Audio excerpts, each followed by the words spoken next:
صحیح مسلم ہے، صحیح مسلم ہے، یہاں پہ حدیث نمبر 941 ہے، اچھی طرح سے دیکھ لینا بھائی.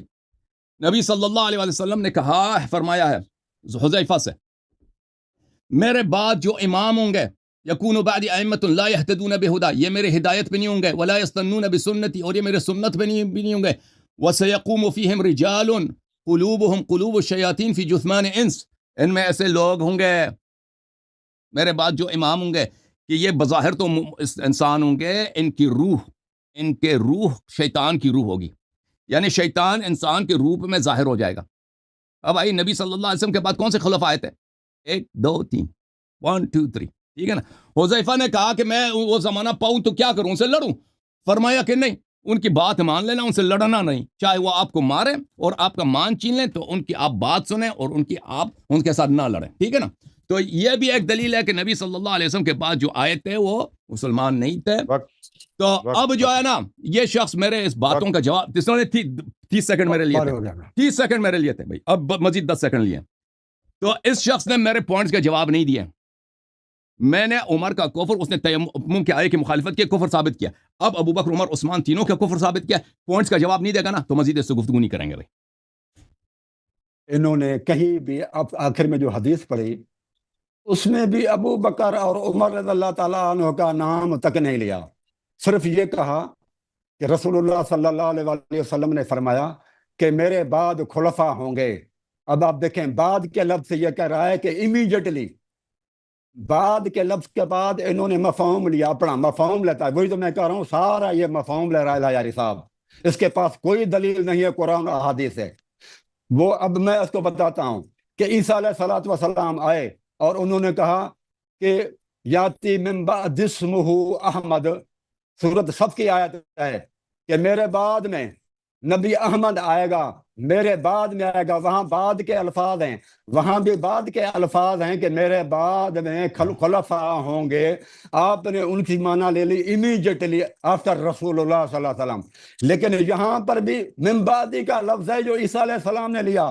تو مجھے بتاؤ رسول اللہ صلی اللہ علیہ وسلم کے بعد، رسول اللہ صلی اللہ علیہ وسلم حضرت عیسیٰ کے 600 سال بعد آئے، لیکن عیسیٰ علیہ السلام نے بعد کا لفظ وہاں پر استعمال کیا قرآن مجید کے اندر. تو یہ آپ کیسے کہتے ہیں کہ امیڈیٹلی ہونا چاہیے؟ بعد تو 600 سال رسول اللہ صلی اللہ علیہ وسلم بعد میں آیا ہے، اس کو سارا کچھ پتا ہے، لیکن اس کے پاس کوئی دلیل نہیں ہے قرآن مجید میں. اب یہ بھاگنے کی کوشش کر رہا ہے، یہ پھنس چکا ہے کہ اس لیے وہ کہہ رہا ہے کہ جواب نہیں دے گا، اور میں نے آپ کو جواب دے دیا ہے. اور اب یہ بھاگنے کے چکر میں ہے کیونکہ بہت بری طرح یہ پھنسا ہے. آج تک کوئی بندہ اس کے ساتھ نہیں ٹکرایا ہوگا. یہ اپنے مفہوم اور اپنی تشریح ساری پیش کرتا ہے، لیکن یہاں پر آ کے اب وہ پوری طرح الحمدللہ پھنس چکا ہے. اب انہوں نے کہا کہ آپ نے قرآن کی آیت یاتی من بعد رسول اسمہ احمد، میرے بعد نبی آئے گا، میرے بعد نبی آئے گا کہ اس کا نام احمد ہوگا. تو نبی صلی اللہ علیہ وسلم نے کہا کہ میرے بعد جو خلفاء آئیں گے اس طرح کے ہوں گے. تو آپ نے کیسے مانا کہ امیڈیٹلی کہاں سے لے لیا؟ پہلی بات یہ، حذیفہ نے کہا کہ اگر میں وہ زمانہ پاؤں تو کیا کروں؟ تو رسول صلی اللہ علیہ وسلم نے کہا کہ ان کی اطاعت کرنا، ان سے لڑنا نہیں. حذیفہ کی وفات ہوئی ہے عثمان کی خلافت میں. اگر یہ دور والے خلفاء ہوتے ہیں نا، رسول صلی اللہ علیہ وسلم کہتا ہے کہ نہیں بھائی یہ تو دور کی بات ہے، یہ 200 سال کے بعد والی بات ہے، آپ اس زمانے کو پاؤ گے نہیں. رسول صلی اللہ علیہ وسلم نے حذیفہ سے کیا فرمایا؟ حذیفہ سے فرمایا کہ تم ان کی بات ماننا. اس حذیفہ کی وفات کب ہے؟ سن 35، عثمان کی خلافت. تو یہ پتہ چلا کہ یہ کون تھے جو کافر ہیں، جو نہ سنت پہ نہ ہدایت پر ہیں، ان کی، اور جو شیطان کے روپ میں انسان کے روپ میں شیطان کی روح ظاہر ہوئے، وہ پتہ چلا کہ وہ کون ہے، یہ پتہ چلا نا. اچھا پھر میں اب امیڈیٹلی میں مزید دکھا دوں گا، اور ان کا کفر بھی ثابت ہوگا. یہ سنن ترمذی ہے، ادھر دیکھو، یہاں پہ حدیث دیکھو. ہاں جی، علی منی وانا منہ وهو ولی کل مؤمن من بعدی. رسول صلی اللہ علیہ وسلم نے کہا علی میرا ہے اور میں اس کا ہوں، اور مؤمن کا ولی ہے میرے بعد. یہ کتاب السنہ لابی بکر بن عاصم ہے، ٹھیک ہے نا. علی منی وانا منہ وهو ولی کل مؤمن من بعدی، اسناده صحیح، الرجال رجال مسلم. انت منی بمنزلت ہارون من موسیٰ الا انک لست نبیا وانت خلیفتی فی کل مؤمن من بعدی. تو خلیفہ کون ہے؟ ہر مؤمن کا ولی نبی صلی اللہ علیہ وسلم کے بعد کون ہے؟ امام علی علیہ السلام ہے، ٹھیک ہے نا. یہ اس کے احادیث بہت زیادہ. اچھا میں آپ کی خدمت میں دکھا دیتا ہوں کہ ابو بکر عمر کی کوئی حدیث ہے کہ وہ میں نبی صلی اللہ علیہ وسلم کے بعد خلافت ان کو ملے گا؟ یہ صحیح مسلم ہے. یہاں پر باب الاستخلاف و ترکی وفی هذا الحدیث دلیل عن النبی صلی اللہ علیہ وآلہ وسلم لم ينص على خلیفۃ وہ اجماع اہل سنت. اہل سنت کا اجماع ہے کہ نبی صلی اللہ علیہ وسلم نے کسی کو خلیفہ نہیں بنایا، حالانکہ نبی صلی اللہ علیہ وسلم نے واضح طور پر کہہ دیا کہ وانت خلیفتی فی کل مؤمن من بعدی. ٹھیک ہے نا؟ تو ابو بکر عمر کی خلافت منصوص نہیں ہے. اب ملاحظہ کریں، امیڈیٹلی میں آپ کو دکھا رہا ہوں چنا صاحب، اور آپ کو تو سمجھ ہی نہیں آئے گی نا، دوسروں کو تو سمجھ آئے گی. صحیح بخاری ملاحظہ کریں، یہاں پر حدیث نمبر ہے 4625. نبی صلی اللہ علیہ وسلم کہتے ہیں کہ روز قیامت میں دیکھوں گا کہ میرے صحابہ جہنم کی طرف لے کے جائیں گے. میں کہوں گا یا رب صحابی، یا رب یہ تو میرے صحابہ ہیں. ندا آئے گا اللہ رب العزت کی جانب سے انک لا تدری ما احدثوا بعدک، آپ کو پتہ نہیں ہے کہ آپ کے بعد دین میں کیا بدعتیں داخل کی ہیں.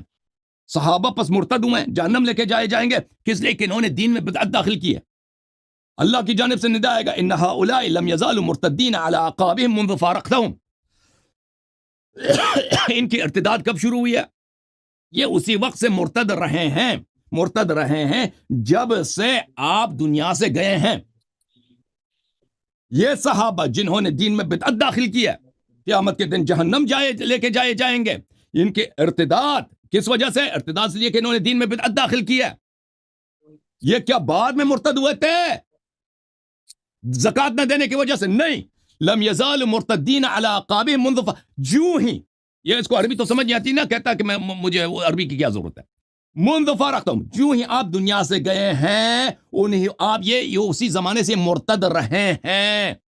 اور بھائی جو ہی نبی صلی اللہ علیہ وسلم دین سے دنیا سے گئے اس زمانے میں کون سی کیا بدعت دین میں داخل ہوئی ہے؟ جس دن نبی صلی اللہ علیہ وسلم کی وفات ہوئی ہے اس دن کیا بدعت دین میں آیا؟ نماز چینج ہوا؟ کچھ بھی نہیں چینج ہوا. اس دن ابو بکر عمر نے خلافت بنائی تھی، بل سقیفہ بنی ساعدہ میں ان کی بیعت کرائی گئی تھی. ٹھیک ہے نا؟ یہ دیکھو صحیح بخاری بشرح اردو ترجمے کے ساتھ. میں کہوں گا یا رب یہ تو میرے ساتھی ہیں. اچھا یہ ان لوگوں نے آپ کے بعد، آپ کو کیا معلوم، آپ جانتے نہیں کہ ان لوگوں نے آپ کے بعد کیا نئی باتیں نکالی تھیں، یعنی بدعتیں. جب تم ان سے جدا ہو گئے تھے تو یہ لوگ اپنی ایڑیوں کے بل اسلام سے برگشتہ ہوئے تھے. جو ہی آپ کی وفات ہوئی ہے اسی وقت سے انہوں نے دین میں بدعت داخل کیا ہے اور یہ دین سے خارج ہو گئی. بخاری میں بھی ہے، مسلم میں بھی ہے، اور اس کی کئی روایت بہت زیادہ مختلف طرق سے موجود ہیں. تو ثابت یہ ہوا میرے محترم ناظرین کہ رسول صلی اللہ علیہ وسلم کے وفات کے وقت کوئی اور امیڈیٹسی میں نے دو طرق سے ثابت کیا، حذیفہ کے زندگی سے اور اس طریقے سے بھی ثابت کیا کہ یہ متواتر حدیث ہے، مختلف طرق سے وارد ہوئی ہے کہ یہ بھائی دین میں جو بدعت داخل کی گئی تھی جس کی وجہ سے صحابہ مرتد ہو گئے تھے وہ کیا ہے؟ ابو بکر عمر کی خلافت ہے. وَإِلَّا یہ مجھے بتائیں کہ نبی صلی اللہ علیہ وسلم کے وفات کے بعد وہ کون سی بدعت دین میں داخل ہوئی تھی جس کی وجہ سے صحابہ مرتد ہوئے تھے؟